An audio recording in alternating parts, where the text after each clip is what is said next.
And it's now my immense pleasure to introduce our next speaker and performer, Aïsha Devi. No one on this planet sounds like Aisha. Her voice is her most powerful tool in a repertoire that includes thumping beats and rave steps, seraphic and guttural singing, mystical linguistics, and also corporal sonics. Born by the Swiss Alps with Nepalese Tibetan heritage, a transversal of identity was forged in both her personal and also creative process as a non-conformed seeker. A concert of Aisha, which we are all going to experience after our short conversation here tonight, is an extraordinary experience of intensity, of waves, of cosmic waves, truly transformative. We met with Aisha thanks to Tino Segal in a very interesting experiment, actually, which happened in Roskilde, in a big pop music festival, where hundreds of thousands of people go every summer in Denmark. And the experiment was basically to do an interdisciplinary kind of structure, so together with Kunle Adeyemi, a very mobile pavilion, where in a very fluid way, one could go from a discursive event to a performance, to a dance event, to an installation. So in a way, an institution which could be completely interdisciplinary, a little bit how Cedric Fries imagined it together with John Littlewood with the Fun Palace, the unrealized project in the 1960s. It was a continuation of a project we had done with Tino as a prelude to the Shed, also with Kunle Adeyemi. The walls could go in and out and all of that. And in this context, Tino invited Aisha and told me that he wanted two Swiss people to meet who had never met in Switzerland. So I was very excited. We had a conversation about hope. We had a conversation about dreams. We had a conversation about really how music can be transformative. And soon after, the walls changed in the space and it became a concert. And so we thought it would be wonderful to do that here tonight and have actually this transition and have Aisha tell us about the practice, about the way it all also has to do with science, with quantum physics. And then we have a 5-minute set change, and we will then, so we invite you all to stay. We will then have the concert of Aisha, and then some final remarks of today by Katharina, who will tell us more about what's happening later and tomorrow. But before now, seeing and experiencing all of this, we should give a very warm welcome to Aïsha Devi.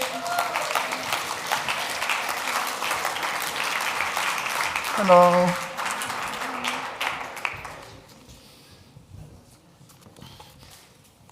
So Aisha, thank you so much for joining us here at the Engadin Art Talks. And I wanted to begin with the beginning and ask you to tell us a little bit about your grandfather and how it all began, because basically your grandfather was a pupil of Wolfgang Pauli, was a very important physicist in Switzerland, and for you it's a great inspiration. You've also actually named one of your albums following his book. Can you tell us about that?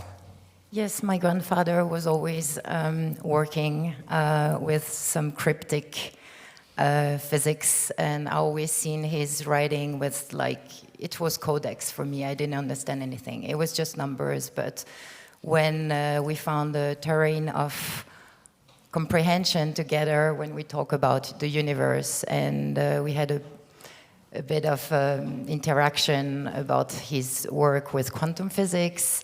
And it's actually a bit later that I understand that all these numbers was a way to explain our physical world. And it was just a fascination to understand how this universe was functioning. So it became more than just formulas and physics formula to me. And yes, he was a very taciturn man, and we could only talk about physics, but what we had in common was nature and the grandeur of nature. So we would just look up to the stars and understand that actually this was numbers. The stars and the universe was just an amalgam of numbers. And it's later that I understood how this was important to me when I discovered music, when I understood the the language of music, the frequency, how actually it was connected to the whole quantum world.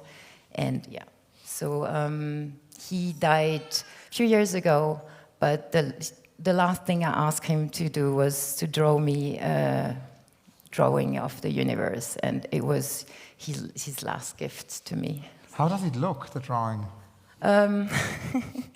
You know, when you grow old, you start to draw like a child, very simplistically, and it was almost a drawing of energy.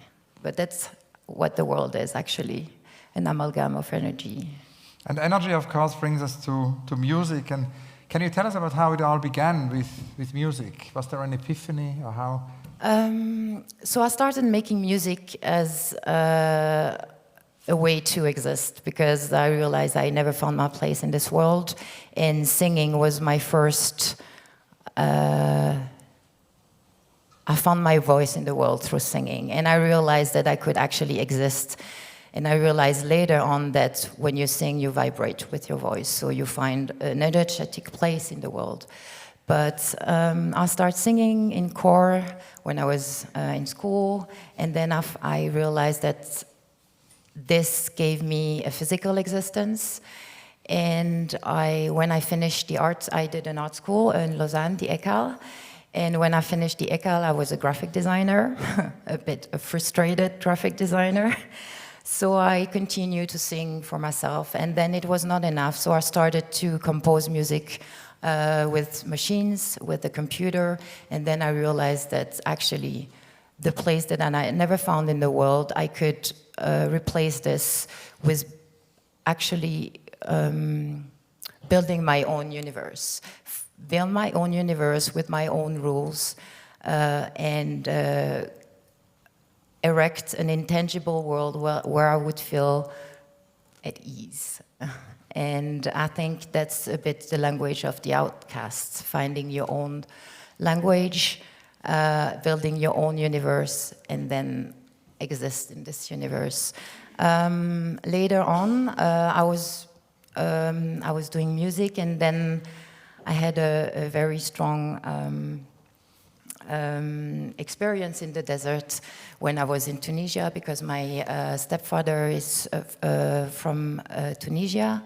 He's from the tribe of the Berber, and they have a very, very important ritual, and they are living with the desert. So they are living with the pace and with the rhythm of nature, and there are all the récoltes of the trees and the nature around. They depend on the pace of nature.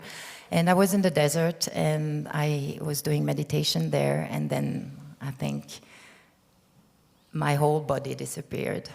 And that's when I started to produce music that was balanced with the universe, I think. Thank you. And of course, that's also through music that you then started to connect to your Tibetan heritage. And when we spoke in Roskilde at the music festival, we talked a lot about the Tibetan monks and what you learned from the Tibetan monks and this sort of voice vibration. Can you tell us more about that? So, I mean, it's also started with my grandfather, because I asked myself a lot of questions, and actually my grandfather was a huge music erudite. And, you know, again, this is Einstein words, is that the chair you are sitting on doesn't really exist. The chair you are sitting on is just an illusion. We are only an illusion, and we are only an amalgam, a conglomeration of frequencies. So we can say that frequency is the essential and purest form of the matter. And according to the last scientific research, the string theories that acknowledge 11 dimensions. On my side, I think there are infinite dimensions, but let's talk about 11. We are basically and currently living here on the 3D. So what we acknowledge is the matter. And if according to this scientific revelation, if the origin of the matter is a frequency, what is the purest form of the manifestation of this frequency is music, because music is can be a single frequency. And it's interesting to see that all around the world, this knowledge is there from centuries. In Europe too, actually, but I think the Western world has eradicated for centuries the idea of the intangible. And we have so much focus on the materialistic aspect of things that we finished in a kind of depressed, hyper-materialistic world. And I think now it's very interesting that we look back to an ancient knowledge, an ancient practice. And I'm sure, and I think that now we're in an era where the physicists and science will prove the shamans, this knowledge that is here, that we carry on for centuries. And it's very interesting to see that, for instance, there are many, many ways of practicing frequency and healing through frequency in the world. It's happening in South America, in Africa, in Asia. I was interested in the Tibetan monks because it's part of my heritage. And it's very interesting to see how they would proceed in a ritual. So they would start very slowly on the very low frequency, because the low frequency are the frequency that will move your lower parts of the body. So very slowly. The slower the frequency are, the lower the frequency, the lower you hear the frequency. And then through the chanting, they will go on faster and higher. So it will go through the whole body as a kind of cleansing, an ablution, a purification. Through the whole body, it will go, and you will physically feel it going up through your body and finish very high in chanting on the highest side of your body.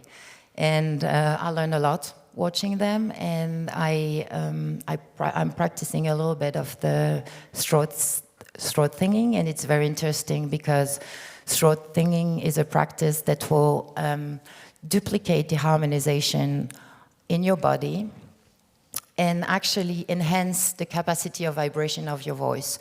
So your voice will vibrate twice as stronger in your own body, and you will feel in your bones and your whole body vibrating, and this is a way of healing. Now, we spoke about hope also in our previous conversation, and I want to bring it to the theme of hope, and it has a lot to do with what you said before, also the hope actually of also connecting. Hope is connected to a reconnection or maybe an awareness of the interconnectedness of the world through this more holistic view of ancestral knowledge. There's a great book. I want to add that a little bit to the reading list, because we have a growing reading list, as you can see, from all these different books, and certainly Ernst Bloch tops that reading list for now, and we have lots of other books. I wanted to mention Active Hope by Joanna Macy, the environmentalist, who is a pioneering environmentalist. The book is called Active Hope, How to Face the Mess We Are In Without Going Crazy. And it's a book which has been endorsed by many writers such as Naomi Klein, and Naomi Klein says that it's really about how we can change ourselves so that we are strong enough to fully contribute to a shift, which is needed in the world. And this Active Hope kind of allows us to do that. It's guiding the readers to a journey of gratitude, of interconnectedness, and ultimately of transformation. And that's, I think, very much at the core of what you do. Yeah, I think I have my own solution for hope, and I think that the only hope for this civilization is transcendence. And I think we are now exiting, and we have been under the kind of supremacy of the matter since centuries, focusing only on the matter, focusing on property, focusing on possession, focusing on our cultural, our physical aspect. And I think that really now put us in a kind of depression. I think depression is coming because we have the feeling that there's something higher. When we talk about dimension, we only exist in the 3D, but we perceive and we know that deep inside there are other dimensional space. And I think we lost our connection to the intangible world through the whole centuries of hyper-materialistic focus. And I think music and other ancestral practice can bring this whole civilization into a shift, as you said, into a transcendence, into reconnecting us through altered state of consciousness, to reconnect us to our higher existing being. And of course, we're going to experience, hopefully, all such a transformation here at E.A.T in a few minutes, thanks to your concert. Can you tell us maybe a little bit more about what's going to happen here? Because you sort of have often slowness also in your music, and that slowness kind of builds up an incredible intensity throughout the concert or in the course of the concert. There are waves also, sort of cosmic waves. You look into wave frequency, you look into, I feel also the listener or the participant in your concert enters a kind of a magnetic field. I felt in Roskilde that. It's cosmic. Can you tell us what's going to happen? So first, this piece, I wrote this piece for the BBC Orchestra that we played together in the Queen Elizabeth Music Hall. And my idea was to hijack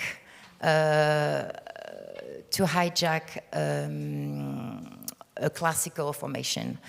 The idea is to use every single instrument for their own frequency properties. So, of course, we don't have the BBC Orchestra tonight, so it will be me and my Mac. But I'm using different methods to plunge the brain into altered state of consciousness, what I call brain waves. And it's the idea to provoke altered state of consciousness and to extend the brain. So my intention with my music is to dissolute space-time, the idea that we could go through the 3D, go up higher to the fourth and the fifth, which is ether. And actually the piece is called Eternal Score with A-E, because to me the origin of the word eternity comes from ether. And it's interesting because I'm fascinated with etymology, and I think this is also part of the hope and the healing of this society is go back to knowledge and go back to language and to see what the treasure is in our language. And it's interesting to see that we always, when we were at school, we always stop at the Greek root of the words, but actually our language is coming from Sanskrit and Farsi. And it's very interesting because Sanskrit has the spiritual embodiment of the words that we lost through the course of centuries. And ether actually in Sanskrit can be translated to soma. And soma was a kind of mythological drinks that would connect you to the gods. So ether is in the same time the elixir that connects you to the gods, and an altered state of consciousness that brings you to the fifth dimensional space. Thank you so much. So we can really look so much forward to this concert. Do we have questions? Yeah. That was quick. Thank you. Yes, it was quick, and I think it's fascinating to share with us what quantum physics and mechanics shaped your life. And then we say, like, if you think you understand quantum physics, basically you do not understand quantum physics. And you mentioned Albert Einstein, and even Albert Einstein, he looked at it as a spooky action, one of the particularity of quantum physics. I would be really curious to understand, because I feel the deeper you go into this, the more you disconnect from the 3D. What do you do? How do you live this strong belief about quantum physics and shaped your life, and you're still close to the 3D world that we live in? Thank you. That's a great question, because sometimes I lose sense of reality. And actually, you know, monks, I'm a bit like a monk and I'm an hermit. I live by night. I really need introspection. And sometimes when I'm in this kind of situation, I reconnect with the kind of the 3D. And I think it's important when you want to bring people and elevate the idea of elevate the civilization is to go back to the 3D and to use the language, because we are in a society that still doesn't want to enter the intangible world, because the intangible world is not capitalist at all. Thank you. Do we have other questions or comments? Yeah, we've got a question here. I don't know if we can get the mic, please. Thank you. Thank you very much. I can relate to your talk so well. My dad was a quantum physicist. So your work reminds me Jill Peirce. I'm sure you know her. She inspired the two scientists who discovered DNA. And I don't want to talk about her works, but she once said in one interview, basically humanity after Bach was out of a tomb. So she practiced over tomb. She went to Tibet and Mongolia. So you just mentioned you went to BBC and you are having a concert in the Elizabeth Hall. Do you feel we actually at that point where actually it's changing? There is something transforming the fact you are coming into the mainstream. Because Jill Peirce, BBC made a documentary in 1971. It's so profound. But for me, it's just very sad that her voice is not coming to the mainstream. Yeah, I agree with you. Again, I think we are constantly and daily fighting against the idea of the intangible, against the idea of finding the self as a collective. Because again, it's not mercantile, you can say this. It's not, you know. I think if the whole world would elevate and tune in, as you say, because that's the idea, company will lose a lot of money. So again, I think we have to fight against the mainstream. We will never be the mainstream, I think, with this kind of idea. But do you think it's changing? It's a shift. We are entering a shift. I don't know, now there's a trend around this, because again, I think this civilization has come to an end. Western world is collapsing and people are depressed. They realize that they will not find happiness through possession. And honestly, the last thing you're going to think before you die is not your Mercedes. And we come to a realization that there is something else that could connect us collectively, that will bring a bit a sense to this life, which is not possession, which is not like the materialistic world. And I think we're entering a shift, and I think that's also why we are now here at this moment talking with Hans about this, because we can see that the whole society is going through a shift. And we are in an era of transition, this is for sure. And it's interesting because actually in this book, Active Hope, Joanna Macy also says that shift can only happen if we make friends with uncertainty. And that's maybe a kind of a nice idea, that we need to make friends with uncertainty, no? I love what you say, because actually in my next album, I talk about this in the extension of the idea of Socrates. When we acknowledge that uncertainty is there, there's a whole portal of alternative thinking of what could be this, and possibly an eternity.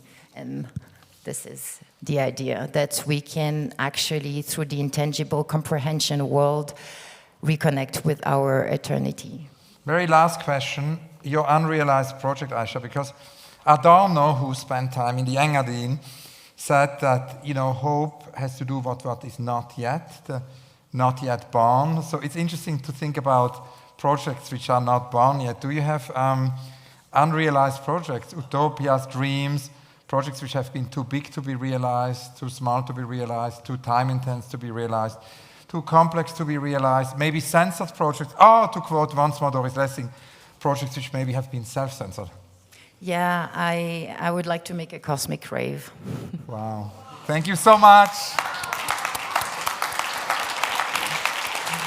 Thank you. We now have a set change, so please hang around for 5 minutes, then the concert will start. We also wanted to say that there is going to be quite extreme light moments in the concert, so for those of you who are light sensitive, that's important to know. We'll then experience the concert and then have the final remarks of Katharina. Big round of applause for Aisha Devi.